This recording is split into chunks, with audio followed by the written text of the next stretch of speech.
सरकार ने 1934 में, अंग्रेज सरकार ने, क्योंकि अंग्रेजों की सरकार थी, भारतीय रिजर्व बैंक की स्थापना करी। भारतीय रिजर्व बैंक की स्थापना करने के बाद उन्होंने ये कहा कि रिजर्व बैंक कुछ नोट जारी करेगा। क्या जारी करेगा? उनको बोला जाएगा बैंक नोट। देखिएगा, ध्यान देना सारे लोग, इधर ध्यान दो मेरी बात की तरफ। बैंक नोट जारी करेगा। दो नोट होते हैं, एक करेंसी नोट, एक बैंक नोट। 1 रुपए का नोट करेंसी नोट है। कौन सा नोट है? 1 रुपए का नोट है। उसके ऊपर लिखा होता है भारत सरकार। क्या लिखा होता है?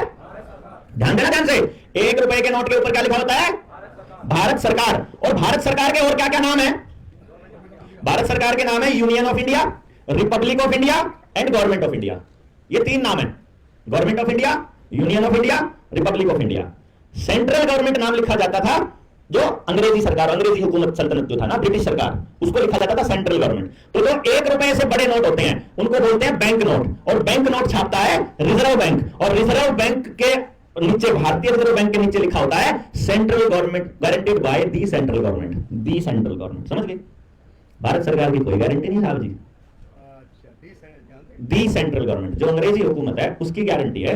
आपके इस 10 रुपए के नोट के ऊपर जितना 100 रुपए का नोट, 1000 रुपए का नोट रखा है ना, वो रिजर्व बैंक के अंडर आता है, भारत सरकार के अंडर नहीं आता। और रिजर्व बैंक कर्मचारी और बैंक कर्मचारी सरकारी कर्मचारी नहीं होते, वो कंपनी के आदमी होते हैं। अगर आपको ये नहीं पता तो जान लीजिए। और ये मद्रास हाई कोर्ट का फैसला है कि वो सरकारी लोग नहीं होते।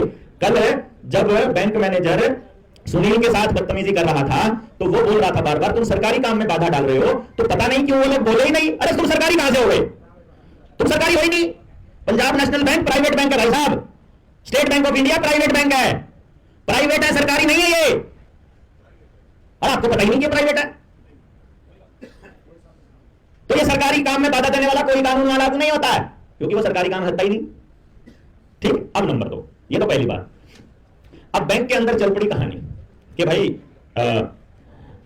आपको कुछ धन रखना पड़ेगा, और धन जो है वो जब भी जितने भी नोट जारी करेगा रिजर्व बैंक, ये अपनी आरबीआई एक्ट की बात कर रहा हूं 1934 का जो बना, जिसके दम पर जितने भी बैंक उतने बने हैं, वहां पर एक कानून बना कि जितने भी नोट बैंक जारी करेगा उतने ही नोट के बराबर का धन बैंक अपने पास सुरक्षित रखेगा। इसीलिए उसका नाम रिजर्व बैंक है, रिजर्व रखेगा। भारतीय रिजर्व बैंक में उतना ही धन सुरक्षित रहेगा। हमारे जो बड़े बुजुर्ग हैं उनको मालूम है कि आपने एक डायलॉग सुना होगा ना उनसे कि भाई जितने नोट छापता उतने का सोना बैंक सरकार अपने पास रखती है। सरकार पे जितना सोना होता है उस हिसाब से नोट छपते हैं। ये लाइन तो सुनी होगी ना। ये लाइन का मतलब ये होता है कि कुछ ना कुछ सोना होता है जो रखना पड़ता है, जिसके बदले में नोट छपते हैं। और वो सोना कितना होता है, अगर आप पेपर करेंसी एक्ट 1882 उठा के देखोगे तो उस पर लिखा होता है 1 रुपया बराबर है 777 मिलीग्राम सोना।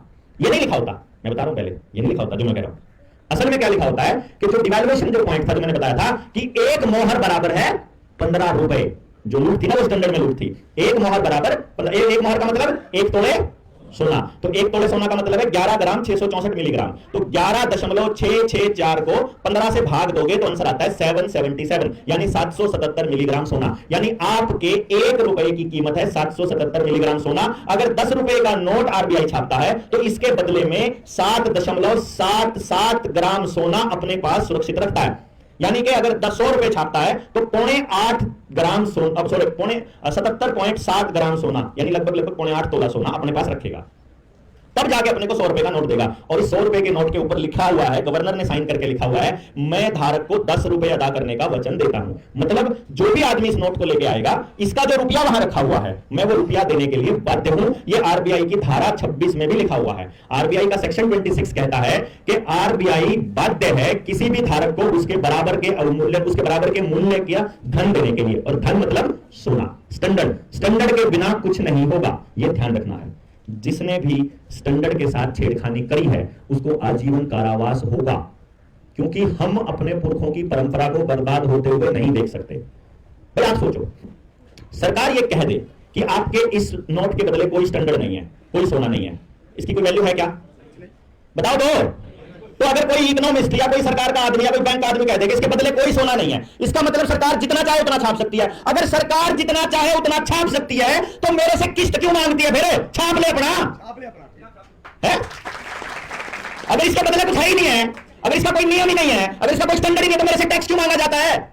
मेरे से इनकम टैक्स, मेरा जीएसटी, मेरे दुनिया जान के टैक्स, टोल टैक्स मेरे को 24 घंटे बंदी बना के क्यों रखा जाता है? मेरे से जितना लेना चाहता उतना छाप ले, मेरे को जीने दो।